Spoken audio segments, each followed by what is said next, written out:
Bapak Ibu, di video ini saya akan membagikan 7 game sederhana yang bisa Bapak Ibu gunakan untuk mengawali kelas atau membuka kelas agar kelas Bapak Ibu menarik.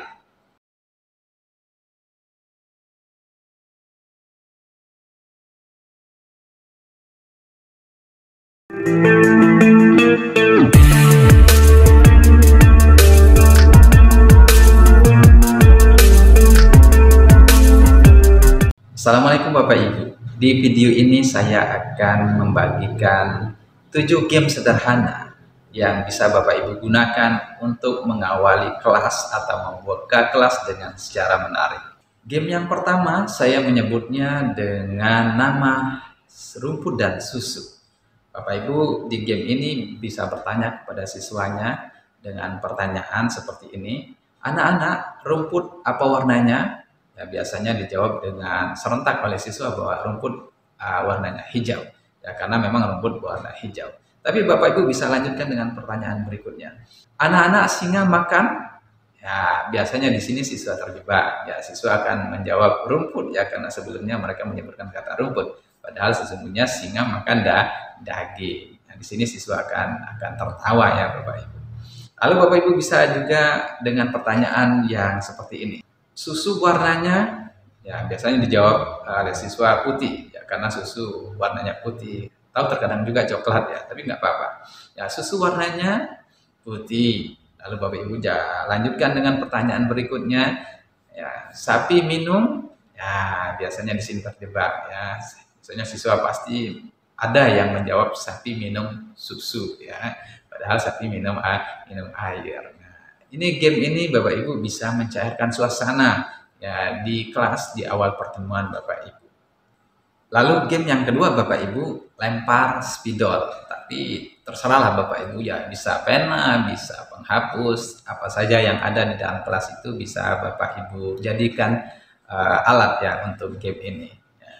Misalnya lempar spidol ya, atau lempar penghapus. Bapak Ibu jelaskan kepada siswa bahwa ketika benda yang Bapak Ibu lemparkan ke atas ya, ketika dia terlempar dan belum ditangkap maka siswa diminta untuk bertepuk tangan ya, ketika Bapak Ibu misalnya lemparkan spidol ke atas kemudian spidolnya ditangkap ya, siswanya ketika ditangkap itu siswa berhenti untuk bertepuk. Bapak Ibu bisa berkali-kali melemparkan spidolnya ke atas ya, ketika spidolnya tinggi maka tepuknya biasanya lama ya, bertepuknya lama. Ketika Bapak Ibu lemparkannya rendah, maka tepukannya sebentar. Bapak Ibu bisa variasikan lemparannya kadang tinggi, kadang sedang, kemudian kadang rendah. Ya, sehingga tepukan siswanya itu bervariasi. Dan terakhir Bapak Ibu seolah-olah melemparkan spidolnya ke atas, tapi spidolnya tetap Bapak Ibu pegang.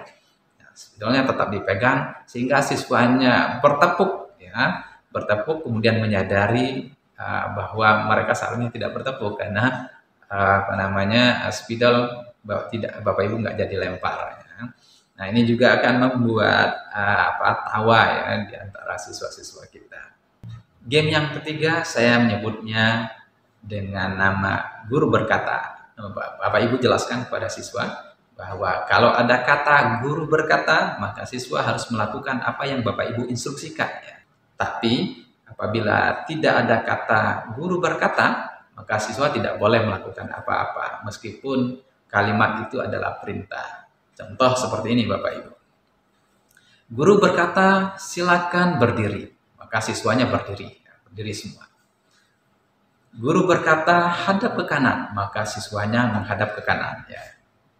Guru berkata, menghadap ke kiri. Maka siswanya akan menghadap ke kiri. Jadi intinya setiap ada kata guru berkata maka siswa harus melakukan apa yang diperintahkan itu.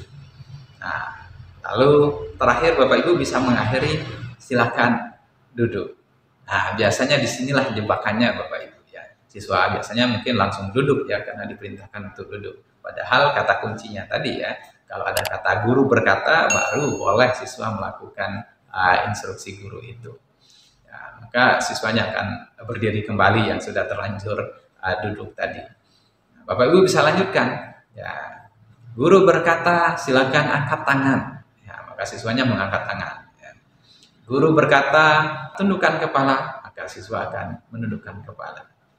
Guru berkata, silakan duduk. Nah, maka ini yang benar-benar siswanya akan duduk karena Bapak Ibu akan mengakhiri game guru berkata ini. Game yang keempat Bapak Ibu, ya, bisa Bapak Ibu gunakan untuk mengawali kelasnya agar kelasnya menarik. Ya, game keempat ini ikuti apa yang dilihat. Ya. Jadi siswa harus mengikuti apa yang dilihat. Ya. Apa yang dilihatnya di depan, apa yang dilihatnya Bapak Ibu melakukan apa. Ya, misalnya seperti ini. Pegang telinga. Ya, siswa harus megang mata ya karena Bapak Ibu melakukan perbuatan megang mata. Jadi siswanya harus melakukan apa yang dilihat. Contoh lagi misalnya, pegang hidung. Ya, bagi yang pegang hidung berarti dia nggak konsentrasi. Ya, padahal kata kunci di awal tadi kan lakukan apa yang dilihat. Ya. Pegang telinga. Ya, biasanya terkecoh juga ya kan. Nah ini Bapak Ibu bisa lakukan game ini untuk supaya kelasnya menarik ya. Kalau siswanya sudah tertawa-tertawa ya, sudah senang ya, itu awal dari Bapak Ibu bisa menghandle kelasnya. Nah selanjutnya Bapak Ibu game yang kelima ya, saya menyebutnya dengan permainan kebalikan. Jadi siswa melakukan sesuatu yang kebalikan dari biasanya. Ya. Misalnya seperti ini Bapak Ibu. Kalau Bapak Ibu bilang semut, maka siswa harus bilang semut itu besar. Ya, kemudian kalau Bapak Ibu bilang gajah, siswanya harus bilang gajah kecil. Ya. Semut, ya siswa bilang besar. Gajah, siswanya bilang kecil. Ya, kemudian Bapak Ibu bisa ulang beberapa kali. Ya kalimat tadi ya semut, ya besar, gajah, kecil. Nah, lalu kemudian Bapak Ibu bisa tingkatkan ya, siswa diminta untuk membuat gerakan. Kalau siswanya bilang kecil maka gerakannya besar. Kemudian kalau besar gerakannya kecil. Misalnya ya, kalau kita ya kalau guru menyebutkan kata semut, maka siswa harus menyebutkan besar tapi membuat gerakan kecil ya. Semut ya besar. Nah, besarnya ya buatan gerakan kecil ya. Kemudian gajah ya kecil tapi membuat gerakan yang besar ya. Kecil. Nah, Bapak Ibu bisa ulangi beberapa kali. Lalu Bapak Ibu kemudian bisa tingkatkan. Bapak Ibu bilang bahwa kalau Bapak Ibu mengucapkan kalimat itu, pernyataan itu sesuai dengan kenyataannya, maka siswa harus menjawab kata tidak. Ya, jadi kalau sesuai tidak, kalau tidak sesuai dijawab dengan iya. Ya, misalnya guru bilang semut lebih kecil dari gajah. Maka siswa hanya harus menjawab tidak ya karena kenyataannya ya semut lebih kecil dari siswa. Jadi kebalikannya, gajah lebih besar dari semut ya, tidak ya. Kenapa? Karena gajah memang lebih besar ya. Tapi kalau Bapak Ibu gajah lebih kecil dari semut, jawab iya ya karena kenyataannya gajah ya lebih besar ya dari semut. Nah itu game kebalikan namanya. Lalu Bapak Ibu game yang ke-6 adalah senam otak. Nah Bapak Ibu bisa lakukan berbagai macam senam otak ya. Banyak sekali contoh-contoh senam otak. Permainannya seperti begini. Nah ini yang sederhana ya. Bapak Ibu bisa bermain seperti ini dengan siswanya. Ya. Atau tembak kelinci dor ya dor. Kemudian dor. Nah, Bapak Ibu banyak gerakan senam otak yang bisa dilakukan ya.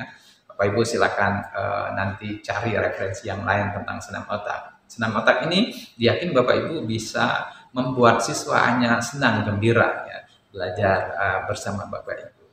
Lalu yang terakhir Bapak Ibu, game yang ke-7 yang bisa Bapak Ibu gunakan di awal kelasnya agar kelas Bapak Ibu menarik ya ini kalimat ya. kalimat ini Bapak Ibu bisa sampaikan dengan siswanya. Kalimatnya, are you ready? Maka siswa akan menjawab, yes I am. Ya. Are you ready? Nah, siswanya menjawab, yes I am. Diminta seperti itu ya. Nah, lalu berikutnya Bapak Ibu, ya, kalau ada kalimat are you crazy? Ya, tentu jawabannya tidak ya. No, I am not. Ya. Are you crazy? No, I am not. Nah, Bapak Ibu bisa selang-selingkan ya, kalimat itu ya untuk menguji siswanya apakah siswanya sudah betul-betul siap, sudah fokus untuk menerima materi dari Bapak Ibu. Bapak Ibu bisa ungkapkan kalimat ini. Anak-anak, are you ready? Yes, I am. Berarti mereka memang sudah siap ya. Kalau seandainya Bapak Ibu bilang, are you crazy? Yes, I am. Wah, ini bermasalah nih anaknya ya, karena dia tidak fokus ya. Nah, Bapak Ibu, itu 7 game sederhana yang bisa Bapak Ibu gunakan untuk mengawali kelas agar kelas Bapak Ibu menarik. Ya, demikian video ini, semoga bermanfaat.